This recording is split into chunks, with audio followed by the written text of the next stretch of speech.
I first met Mr. Anderson on a gray Monday morning when the sky looked tired, and so did I.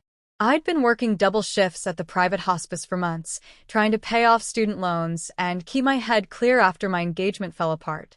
When the head nurse told me I'd be assigned to a new long-term patient, a wealthy businessman with terminal heart failure, I didn't think much of it.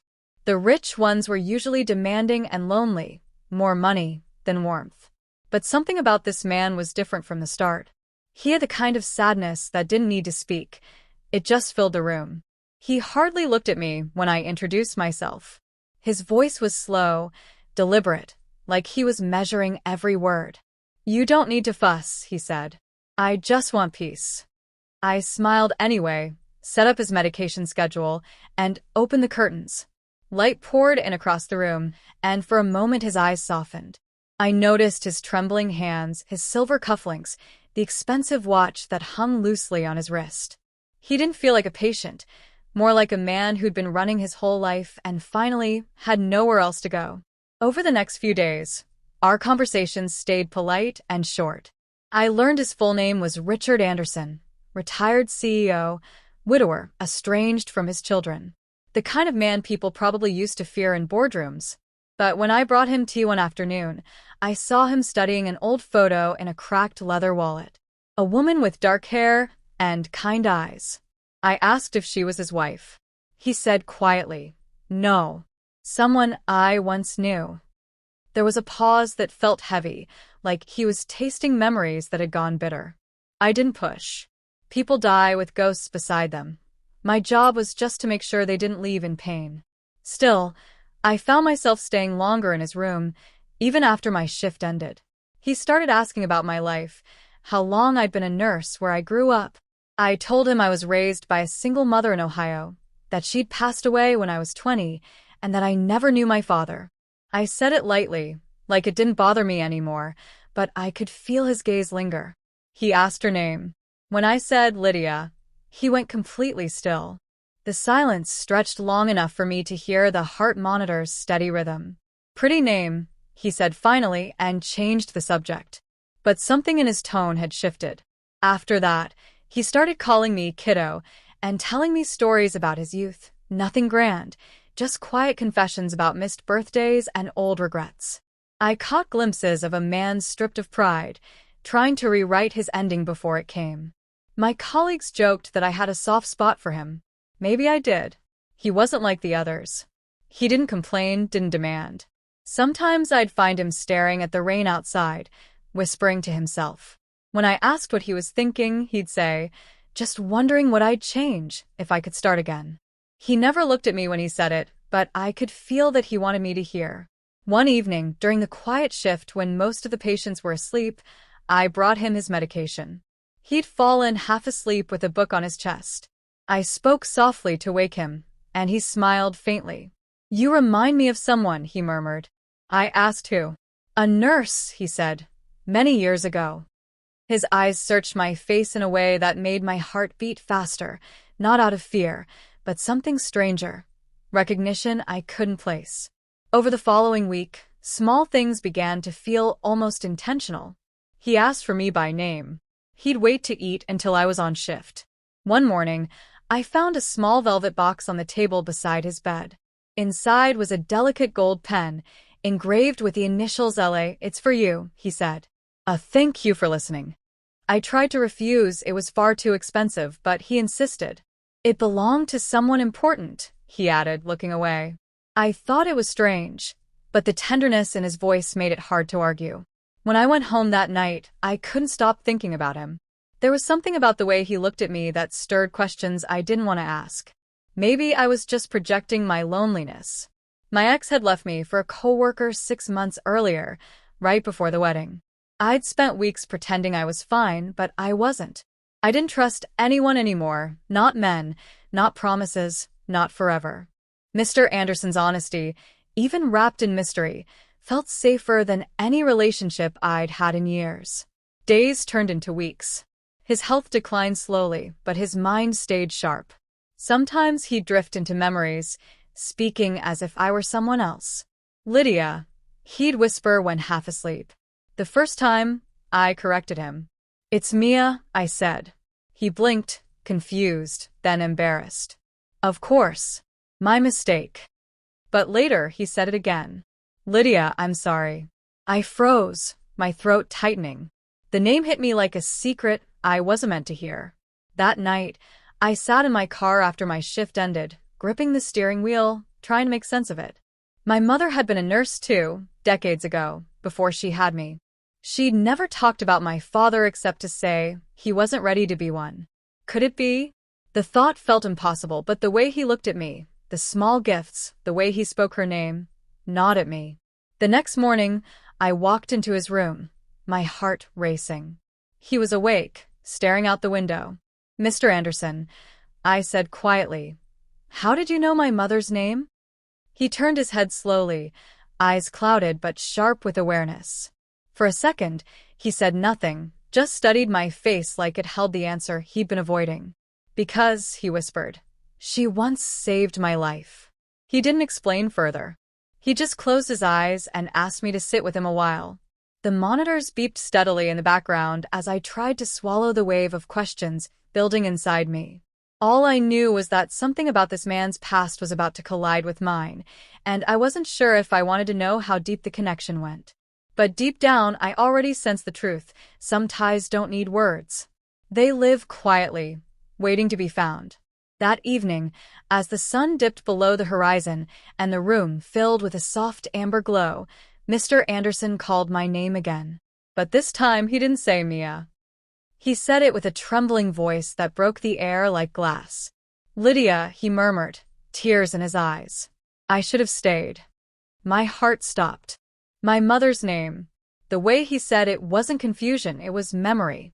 And in that moment, every unanswered question from my childhood came rushing back, demanding to be heard.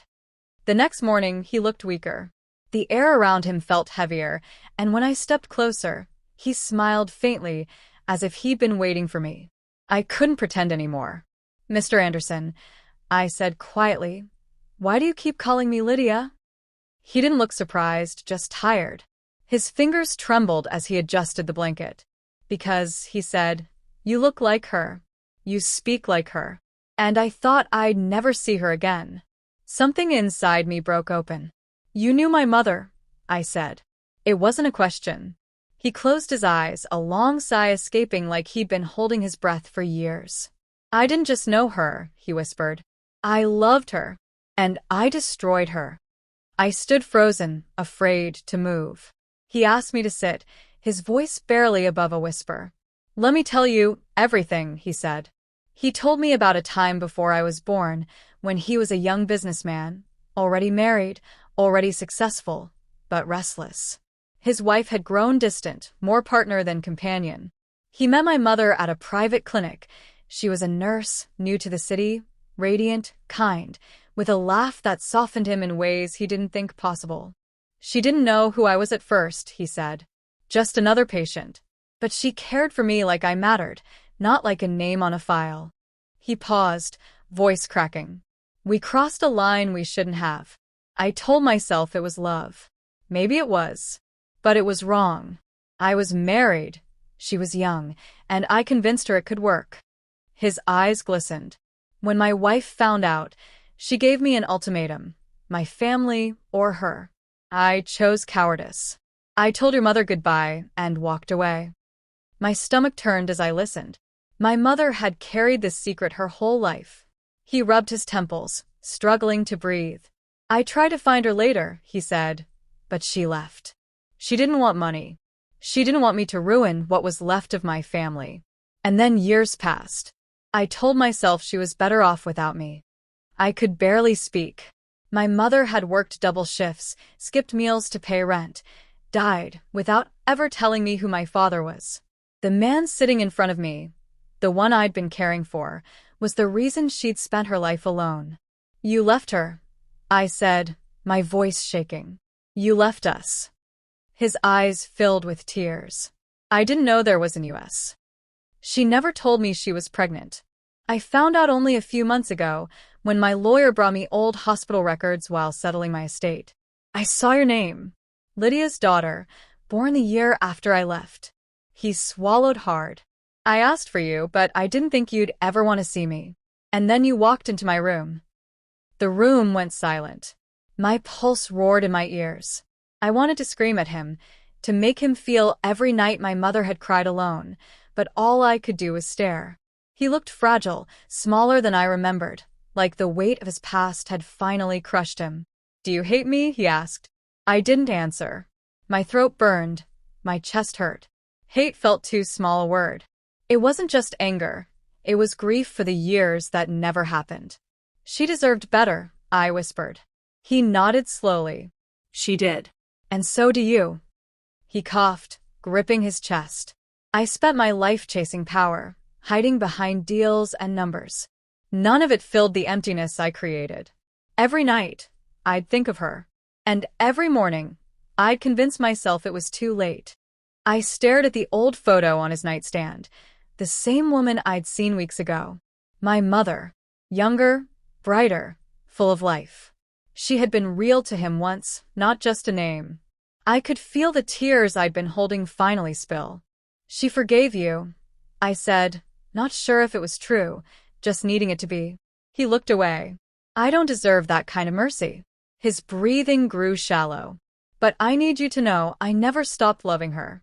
And if I'd known about you," he broke off, coughing violently. I jumped up to grab his oxygen mask, heart pounding. He waved it away weakly. "No, listen, you deserve a father who stayed. I can't change that. But I can tell you this. You were loved before you were born." The words cracked something open in me. All the bitterness I'd carried since childhood. All the unanswered questions. All the nights I'd watched my mother working late while pretending we were fine. It all came rushing up at once. I pressed my palms to my eyes, shaking.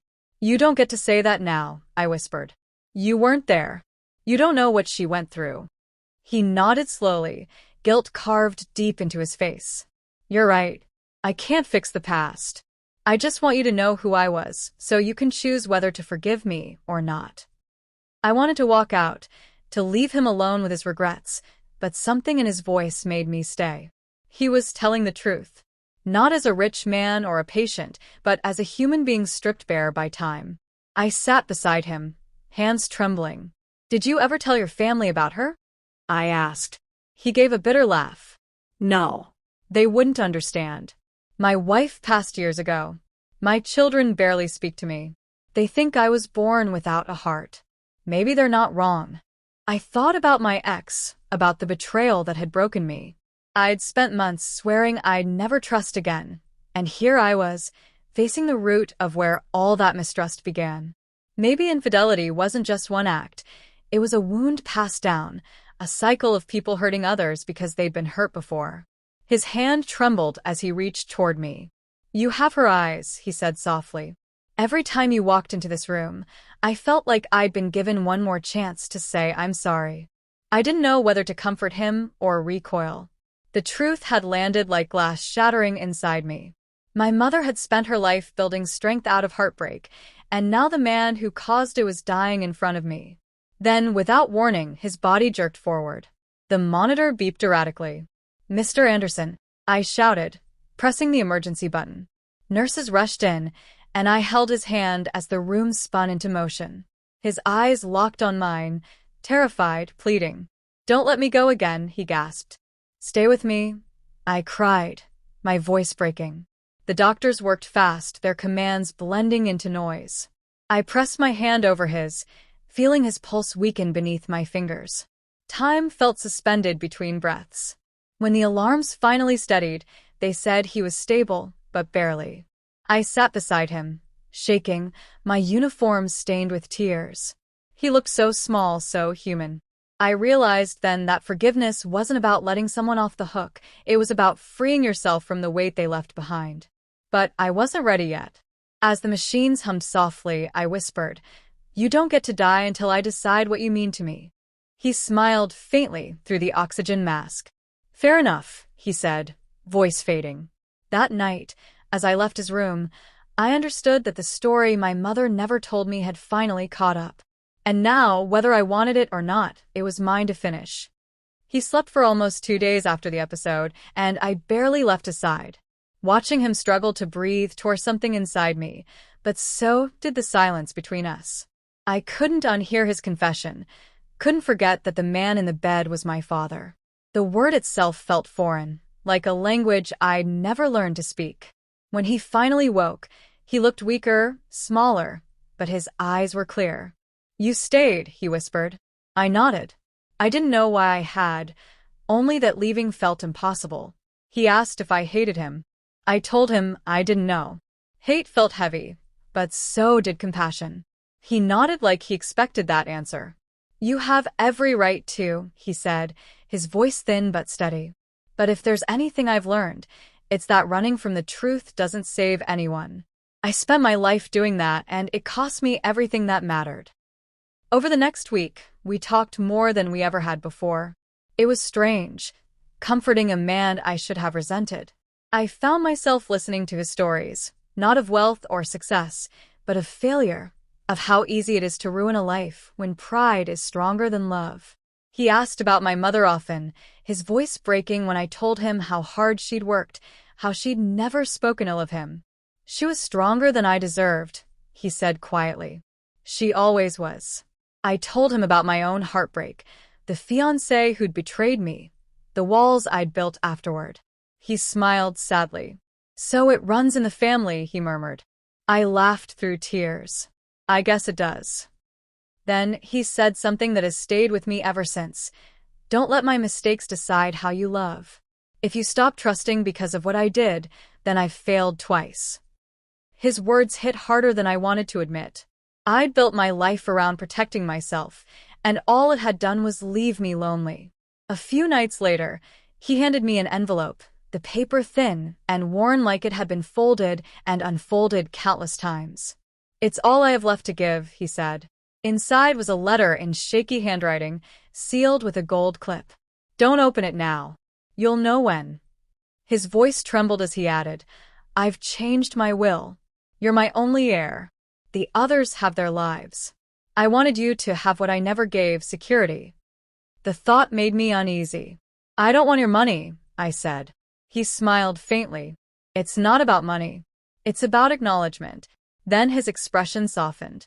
"You were never a mistake, Mia. You were the best part of me, even when I didn't know you existed." Something inside me broke again, but this time it wasn't anger. It was grief mixed with gratitude.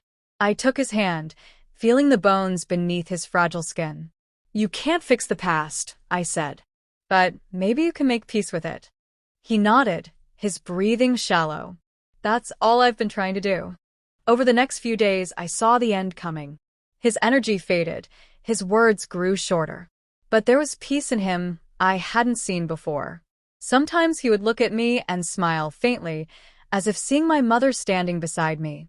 I began reading to him from a book of poems my mother had loved, and he'd close his eyes, listening quietly, a small smile tugging at his lips.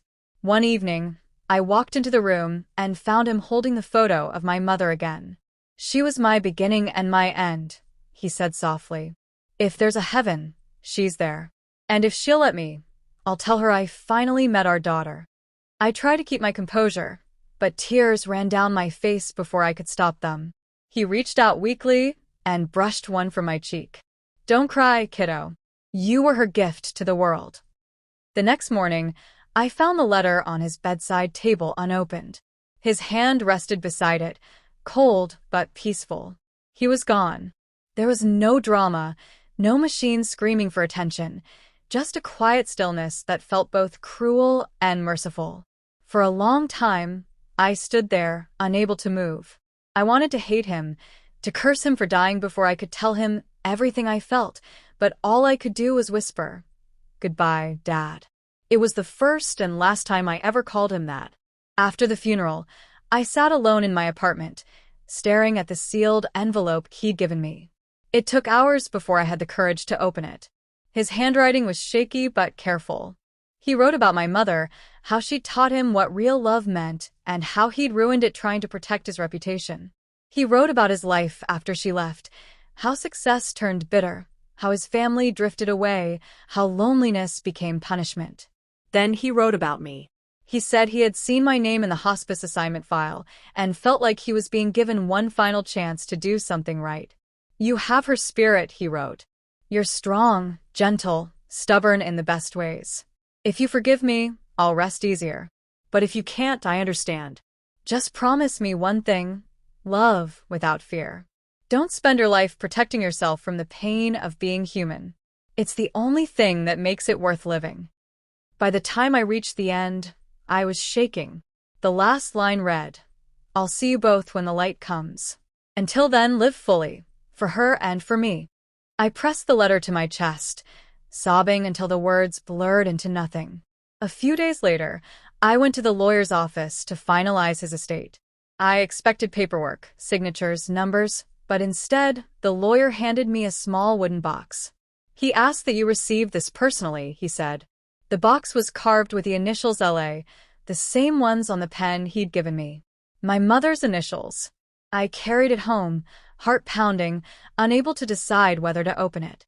The weight of it felt more emotional than physical. Inside was the past, waiting quietly to change everything again. That night, I sat on the floor of my apartment, the letter beside me, the box in my lap. I realized that what he'd given me wasn't just money or apology, it was a bridge. A fragile, imperfect connection between who my mother was, who he became, and who I could still be. He'd left me a choice: to stay bitter or to finally heal. As the night deepened, I made my choice. I whispered into the quiet room, "I forgive you." The words felt strange at first, but then something inside me loosened, something that had been tight since childhood. I knew he couldn't hear me, but maybe that didn't matter. Some forgiveness is for the living, not the dead. When I finally placed the letter back in its envelope, I understood what he'd meant. The past doesn't disappear, it transforms. His love had been flawed, his choices selfish, but in the end, he tried to make it right. And for the first time, that felt like enough. Amp Dial It took me weeks before I could open the wooden box. It sat on my table, silent and patient, like it knew I wasn't ready. When I finally did, I found a folded letter, an old locket, and a stack of photographs tied with ribbons so faded it nearly fell apart in my hands. The first photo was of my mother in her nurse uniform, smiling beside a hospital bed. The man in the bed was him, Richard. They looked happy, unguarded, the kind of happiness that comes before consequences. Beneath the photos was a diary, worn at the edges, her handwriting looping softly across yellowed pages. I hesitated before opening it, afraid of what I'd find. But curiosity won. Her words hit like a whisper from the grave. She wrote about meeting him, about how he made her feel seen and alive, about how she knew he was married but convinced herself love could rewrite rules. Each page carried the rhythm of a woman torn between desire and guilt. Then came the entries after he left: grief, shame, and finally the acceptance that she would raise me alone. One line stopped me cold. "If he ever finds this, tell him I forgave him long ago. And tell our daughter that love isn't always clean, but it's still worth believing in." I pressed my hand over the words, realizing she'd never wanted me to hate him. My whole life, I'd built walls to protect myself from the very things she wanted me to embrace. Her forgiveness didn't excuse what he'd done, but it made me see how tightly I'd clung to pain, as if it were inheritance. Reading her voice was like hearing her hum again while cooking dinner, that soft calm that used to make everything feel safe. For the first time since she died, I felt close to her. Inside the locket was a picture of her on one side and a baby's photo on the other, me. Etched beneath were the words, "For the love that never left." My chest tightened. Between them, I realized I was the bridge, not the burden. They had loved each other, broken each other, and somehow I was the living reminder of both their mistakes and their redemption. After that night, I didn't see the world the same way. The anger that had defined me for years didn't vanish, but it softened. I began to understand that forgiveness wasn't a one-time decision. It was a process, a quiet choosing every day not to let bitterness win. I stopped seeing my life as something that had happened to me and started seeing it as something I could shape. Months passed, and I used the inheritance he'd left, money I once swore I'd never touch, to open a small care clinic in the city. It wasn't fancy, but it was personal. I named it Lydia's Grace, after my mother, because she had always believed in caring for others even when her own heart was breaking. Every time I walked through those doors, I felt her presence, gentle but strong, guiding me. Running the clinic filled a void I hadn't realized was still there. Helping patients, training young nurses, offering kindness without expecting anything in return, it healed parts of me therapy never reached. Some people said I was too emotionally involved with my patients. Maybe they were right. But I knew that detachment had never saved anyone, and compassion, even when messy, was what my mother had lived by. It was at the clinic that I met Ethan, a doctor newly transferred from another hospital. He was quiet, observant, with eyes that seemed to read more than people said out loud. He treated everyone with respect, even the janitor, and there was something grounding about him. I wasn't looking for anything. I'd promised myself I wouldn't. But the first time he stayed late helping a patient after hours, I saw in him the same empathy that once drew my mother to Richard, the kind that could both heal and hurt. He started bringing me coffee in the mornings, telling jokes dry enough to make me laugh despite myself. We talked about patience, about life, about loss. When he finally asked me to dinner, I hesitated. My instinct was to pull back, to protect myself. But then I remembered my father's letter.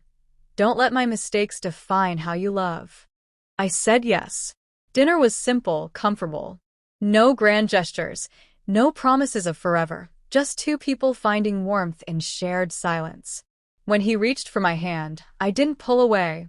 I felt a strange calm. Not the rush of infatuation I once mistook for love, but a steady, quiet connection. Maybe that's what real love is, less spark, more peace. As months turned into a year, Ethan and I grew closer. He never asked about my past until I was ready to tell him, and when I did, he listened without judgment. He didn't try to fix it, just sat beside me as I spoke, his hand firm around mine. That night, I realized that love doesn't erase pain, it just makes it bearable. Sometimes, I still visit my father's grave. The first few times, I didn't know what to say. Now I just talk to him, like he's listening. I tell him about the clinic, about how the patients call it a sanctuary, about the nurse I hired, who reminds me of my mother, gentle but fierce. I tell him about Ethan, and I imagine he'd smile, the way he used to when I caught him daydreaming. I leave a white lily each time, my mother's favorite flower, and whisper, "You did one thing right in the end." Forgiveness didn't come easily. It still doesn't.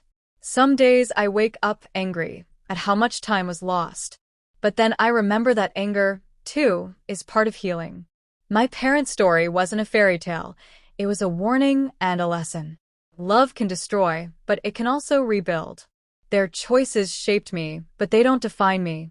One evening, as I locked up the clinic, I noticed the sunset pouring golden light through the windows, the same hue that used to fill my father's room on his last day. I stood there for a while, feeling both endings and beginnings. For the first time, I didn't feel like the child of betrayal. I felt like the product of resilience, of people who loved imperfectly but still tried.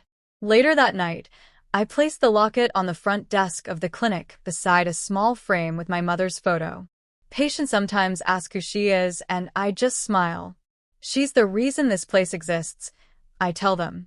I don't mention him, but in my heart, he's there too, in the lessons, in the forgiveness, in the courage it takes to start over. As I close the lights each night, I think about the letter, about his final words. Live fully for her and for me. I used to think living fully meant avoiding pain.